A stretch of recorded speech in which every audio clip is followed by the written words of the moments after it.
Hey everybody, welcome back to One Mic, and today I'm here to talk about Season 1, Episode 1, the series premiere of HBO's The Penguin entitled After Hours. I don't know about you guys, but as a fan of the Matt Reeves Batman film and Colin Farrell's portrayal of the Penguin in it, I was really looking forward to this show. And also, if you've been around this channel for a while, you know that I hold HBO and FX in particularly high regard. You know, those networks, they let creators create, and I was really excited to see what sort of show HBO would produce based on the Matt Reeves version of this character within this world. By and large, and I was pretty pleased with the result. There's a lot to like here. There's a bit to be concerned about as well.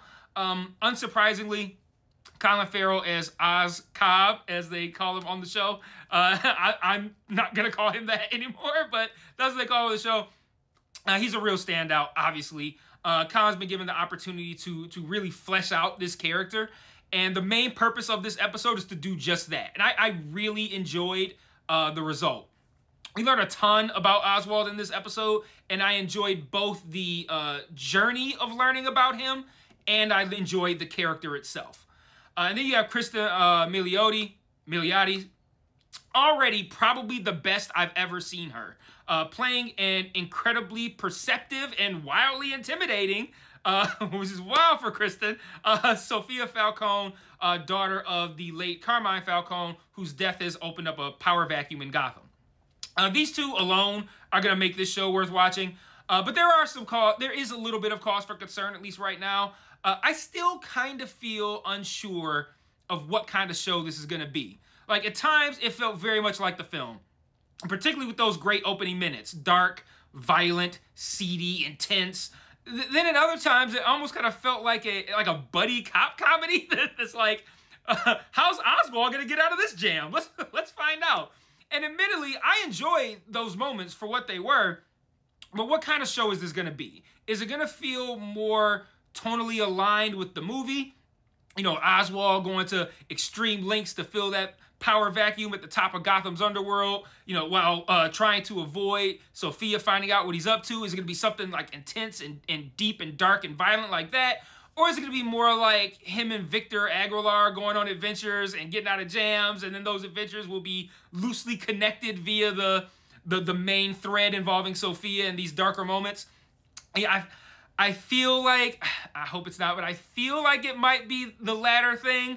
I'm hoping it's the former, but I'm concerned about the uncertainty. Hey everybody, I just want to take a small break from this review to talk about the various other ways you can engage with me on other platforms. If you're so inclined, and I understand why you wouldn't, I am an acquired taste, but you can join the Patreon where you can get extra content like retro reviews, where I review old shows and movies to see if they still hold up today, Mike's Musings, where I talk about shows I'm watching that I don't cover on the channel, or Mike's VOD, where you can commission me to watch a show, which I will then review on the channel. And if you want to engage with me and chat with me more directly, I also implore you to join the Discord and follow the Facebook page. I set up channels in the Discord for all of us to discuss the shows I'm reviewing on the channel, and I also drop new videos in there since it's the easiest platform for me to share to from my phone. The Facebook can be really fun because I sort of live comment on shows I'm watching, often while under the influence, I'm not going to lie. And I'll also share news there, both about television and film, and about myself as well. So if you like my content, you want to be more engaged, you think I'm charming, or you simply want to show support, feel free to sign up for the Patreon or join the Discord or Facebook today. Links to all platforms are in every video description. Remember to share all my shit to your respective social media platforms. And now back to this review. But I want to start talking about this episode by talking about the great opening scene. I thought the opening scene to this episode was incredibly captivating. It taught us a lot about Oswald, and at least at the time, I thought it established a great tone. That still remains to be seen. There are multiple moments throughout this episode that tie back to this great opening scene, and if the rest of the show is going to be like that scene, then we're going to be in for a treat. So Oswald is caught breaking into Carmine Falcone's safe by his son Alberto. And at the time, I was so into this scene that I let it slide that Alberto seemed to totally let go of the fact that that Penguin was breaking into his safe. But that bothers me now, if I'm being honest. Like, that was so confusing because we didn't even know where Oswald was at the time or what he was doing. So the fact that he got caught but then ended up serving drinks to Alberto only served to further confuse me. Like, yeah, the episode establishes how good Oswald is at talking his way out of like seemingly impossible situations. But I just can't see anyone being so good at talking that they can make someone forget that they're being robbed. But having said that, again, I loved this scene. It did a ton of work. I loved Alberto's story about Carmine being the master of the carrot and stick, knowing that Oswald was skimming money off the top, but letting it slide because it wasn't enough money to matter and because he knew it made Oswald feel big and made him feel important. Wild how a story about Carmine really informed us on Oswald, both who he is and how he's perceived. And then I also loved Oswald telling this story about this guy in the neighborhood that was idolized, and they had this parade for him and all this shit. I'm all into the story. I'm leaning forward in my chair and shit, not blinking, wondering where this story's going. Then Alberto gives him shit for looking up to this guy and wanting to be perceived in this way. Oswald impulsively shoots and kills him, then goes through a full array of emotions on his face, realizes he's fucked, and then title credits. I loved it. Loved it. Aside from being an incredibly captivating opening sequence, though, we learned so much about Oswald in it. He's impulsive, doesn't seem to have much control over his emotions. He wants to be respected and loved, but he's good at making himself small to make others feel big while he kind of like sneaks up from behind and make it so they're not really paying attention to what he's doing. Like, not only did I enjoy learning all of this about him in this one scene, but that's a character that I'm going to want to follow this whole season. It's a character that Colin, despite, yes, seemingly channeling Tony Soprano, is doing great work with. But then the tone kind of shifts a bit. And once Oswald emerges from this club into the daylight, it's almost like the show became lighter as well. Oswald catches some kids trying to steal his car, and after failing to kill them, he essentially blackmails one of them named Victor Aguilar into helping dispose of Alberto's body and working for him. And now I see that that's a very wild sentence to say right after I said that the show got lighter, but we're here now, so let's just keep going. Oswald needs to cover up Alberto's death and his responsibility in it, and this is when the show kind of shifted to this lighter, let's watch Oswald get out of jams kind of vibe. But here's the thing with that. These scenes kind of inform on his character too. Like, they show us how likable Oswald can be when he's trying to get something from someone. It also served to continue to make it, well, no, I'm sorry. It will serve to continue to make it jarring when he does shit like he did in the opening scene with Alberto where he loses his shit. Like, playing this subservient kind of like lackey role only to flip his shit at the drop of a hat and do something crazy, violent, and impulsive. Like, excuse me. He has moments with Victor in this episode where you're just like, man, Oswald seems pretty cool. Like, once you get on his good side. But I'm sure we'll get plenty of examples of him seeming pretty cool until he's very much not fucking cool. So, really looking forward to that. Moving on, Oswald starts by getting an alibi. He pays this woman, I'm assuming she was a prostitute, to say that he was with her during the time in question, the time that Alberto was being killed. He also takes a ring off of Alberto's finger that we learned in the opening scene used to belong to Salvatore Moroni.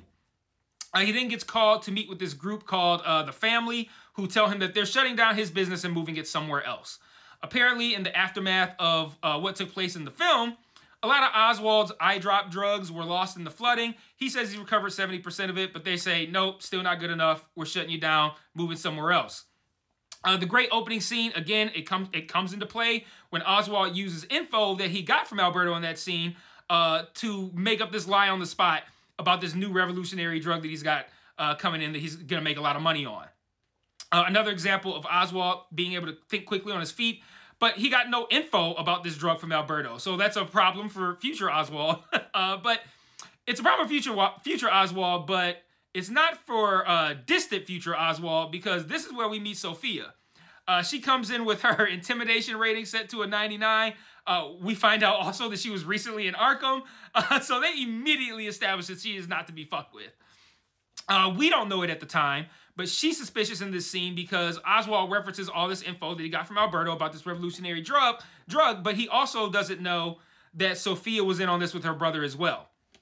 She recognizes all of this new drug talk that Oz is doing in this scene, as she recognizes it as being her and Alberto's plan.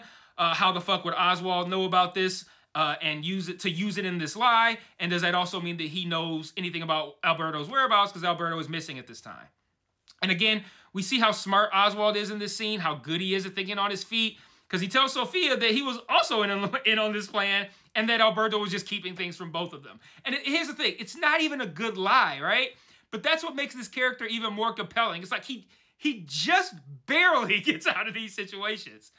And then, like a good little liar, of course, he sprinkles in a little bit of truth as well. That's what the best lies need and to have. He mentions that Alberto was an addict. We know that's true. Something that was, again, established in that opening scene. Like I said, y'all see, I wasn't lying about the opening scene. We also learn more about Oswald through a visit to his mother. He goes to visit her, and he gives her a necklace that he was gifted when? That's right, in the opening scene. She shows some signs of mental deterioration, but she's with it enough to suss out that Oswald must have done something bad, and that's why he's trying to move them out of the city. He then proceeds to tell her everything, which tells us the degree to which his mother has control over him. And he tells her everything right down to the fact that the reason he shot Alberto is because he made fun of him. He was laughing at him. This is when we learned that his mother is possibly the worst influence that anybody could be over anybody of all time. After calling him a pussy, she's like, how you gonna leave Gotham now when you almost at the top? Like, you better man up, start killing some more motherfuckers instead of running from an admittedly scary and insane woman. It was a great scene. So now, in just one episode, we know the control his mother has over him. We know that he has a desire to be idolized and admired and respected. We learned that he's impulsive and he's violent, but he's also smart and he's able to think quickly on his feet. He can also manipulate people, making them feel good about themselves by making himself feel small, but making himself look small until it's the right time for him to strike. We also learned that he's ambitious and he thinks ahead. Oswald later goes to this prison, right? I don't know which prison it was. What's it called in Gotham? Blackgate?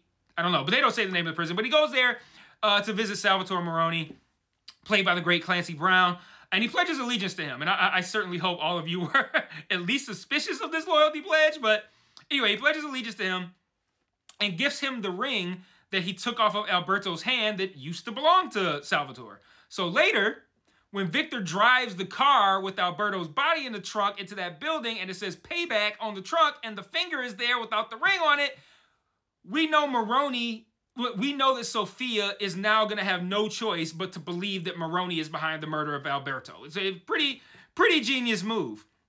And we had just further established how Sophia is not to be fucked with since she killed that one kid just because Oswald said that kid was lying. So, yeah, I found this episode to be pretty enjoyable. Colin and Kristen, they were both incredible. Their characters alone are going to carry this show. I loved how this episode informed us on Oswald's character, and I love the complexity of the character itself. It seems like Oswald's going to be trying to slither his way up the food chain while trying to avoid Sophia Falcone, and I'm totally in on that show. My only concern right now is that I'm not confident that that's the show we're getting. I feel like the tone, it was a little bit inconsistent in this premiere. I don't like the lack of consistency, nor the potential path that could result in a more lighthearted show than the one that I want to watch. But having said that, though, I'm totally in on this show as of right now. Going forward, it's moving to the Sunday at 9 p.m. slot that currently Industry sits in. So the next episode is airing Sunday, September 29th. That's the same day as the finale of Industry. I intend on getting both those videos out on Monday the 30th, and then it will just be Penguin going forward. So until September 30th, let me know what you thought about this episode in the comments, and until then, peace.